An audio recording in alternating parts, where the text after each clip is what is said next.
Hey, what's up guys? This is Fer. This video that you're about to watch is on a speech that I gave at the Inaugural Leadership Showcase 2021 hosted by the Cameron Institute at Cal Athletics. This event is something that I'm very proud of because I was one of 4 student athletes selected from all 850 plus student athletes at Berkeley to give this speech. In this speech, I talk about how I reached rock bottom right before I got into Cal, how I've dealt with all the struggles along the process, and how I reached where I am today.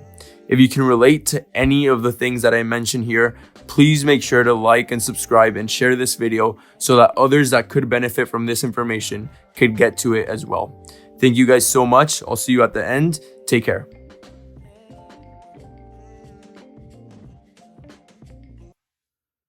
All right, so while I was preparing for this talk, I made sure to take a moment to reflect on what an amazing opportunity I have tonight.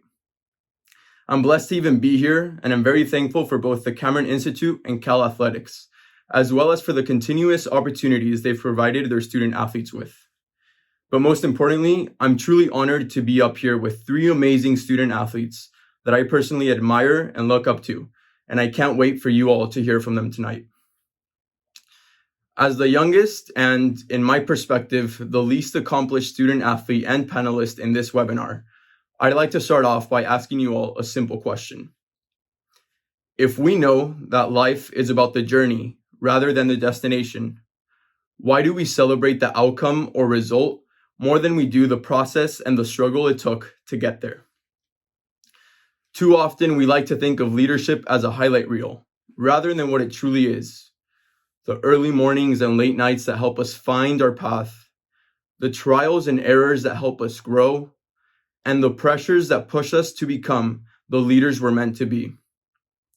Finding, growing, and becoming are the 3 phases of a lost leader, and they're exactly what I'll be talking about tonight. The first phase of a lost leader is that you need to go through to bounce back is finding their self again. Exactly 2 years ago today, I found myself surrounded by my lifelong friends and classmates in a packed room on prom night, but feeling absolutely empty inside. After a rough semester made up of sleep deprivation, a heartbreak, and a burned out mind and body, I was setting myself up for failure without even knowing it. To put it in simpler terms, I was lost and going through some personal rough times without most people even noticing it.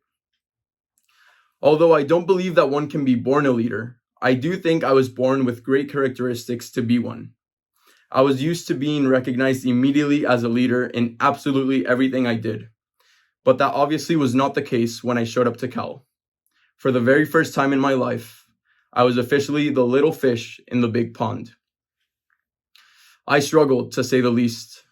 But eventually, after a whole semester of struggling, I realized that the first step to solving any problem is recognizing that there is one, which is exactly what I did. And that's how my process of finding myself, finding my values, and finding my own path began. In the same way that you first need to start off with a solid base to build a skyscraper, you also need a strong set of values to be able to transition into the second phase of a lost leader, which is growing. The pandemic obviously provided us all with a lot more free time than we were used to. And in all honesty, that's one of the best things that has ever happened to me. This pause in my life allowed me to work on my weaknesses to grow and improve throughout these several months.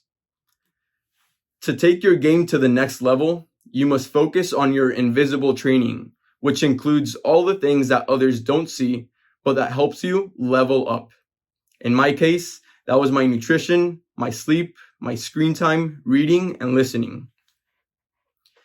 To someday become great at anything you do, you must first study the greats to understand how they got there and to learn from their journey for your own benefit.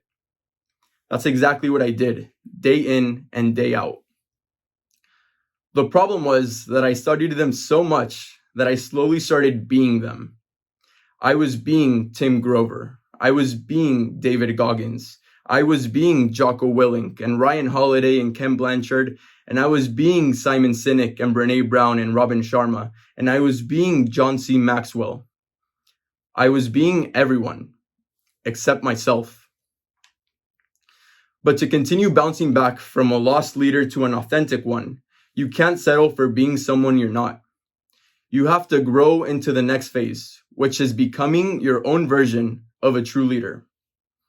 And that's exactly where I currently am in my life right now. Sure, I am the guy that has given a voice to the social justice movements here on campus by producing videos for social media, as well as a nonprofit co-founder that led a blanket and sock drive last winter to provide 2,405 blankets and 2,709 pairs of socks to keep orphans, refugees, and low-resource families back in my hometown warm during the holiday season. But at the same time, I'm also the sophomore that athletically feels like a freshman because I've only been in Berkeley for 2 semesters due to the pandemic, and the student athlete that has only played 45 official minutes for Cal throughout 2 years due to redshirting and injuries. And for more context, a soccer game has 90 minutes, so I've only played half of that in 2 years. So, with all that being said, what are my next steps and how can others that can relate to my struggles start to bounce back as well? For me, it's finding my own life purpose and leadership philosophies. It's thanks to these struggles that I now know that my purpose in life is to leave my dent in the universe in absolutely everything I do, and that leadership is about inspiring and helping others do the exact same thing. Because for someone to leave their dent in my life is a privilege. To leave my dent in someone else's life is an honor. But to inspire and help others leave their own dent in the universe is an indescribable feeling. And I plan on doing this by celebrating those that are denting the universe, by providing the help that I once needed for those that are currently struggling, and by inspiring others to do the exact same thing. I plan on doing this whole thing with the help of the Cameron Institute and the full support of Cal Athletics, as well as through my beautiful nonprofit, Ecumenic, and through all of my social media projects, many of which I've been working on all semester long, and I will be releasing this summer.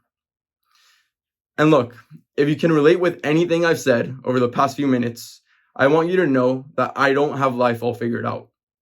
These past few minutes are only the summary of the 18 months it took for me to find myself again, the 6 months it took me to grow, and the past semester when I've only started to become the leader and person I know I'm meant to be.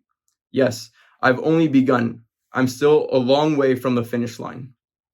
It is a long process, but when your main focus and drive is bigger than you, there's no stopping nor giving up until you're successful. I've struggled and thought about giving up plenty of times, but I'm just not willing to stop until I prove to myself and myself only that I can achieve all things I set my mind to. All I could recommend to you is to only focus on what you can control and ignore the rest, to forbid yourself from complaining at any time, and to start off by leading yourself. Leadership and service are synonymous, and to be able to lead, love, serve, and inspire others, you must first lead, love, serve, and inspire yourself. It's logic. You can't give what you don't have. So continue working on yourself, and you'll soon realize that good things happen to good people. And no, I'm not saying that because I believe in some sort of magical spirit. On the contrary, I actually do not believe in luck. But I say this because we all reap what we sow, and that's a fact. I honestly have absolutely no clue where my destination is, what result I'm looking for, nor what outcome I'll be celebrating someday. All I can say is that looking back at my prom night, 2 years later, I'm literally in an empty room, but very full inside and the happiest I've been in a very long time. As of tonight, I don't know where I'm going, but at least I know I'm on the right path. And I recommend you all do the same by finding your greater purpose, growing into the person you know you can be, and becoming the leader that will leave their dent in the universe. Thank you all so much.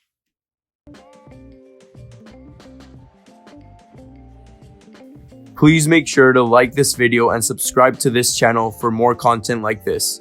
There's a lot more coming soon that you will not want to miss out on. Thank you all so much for your continuous support, and I'll see you guys next time. Take care.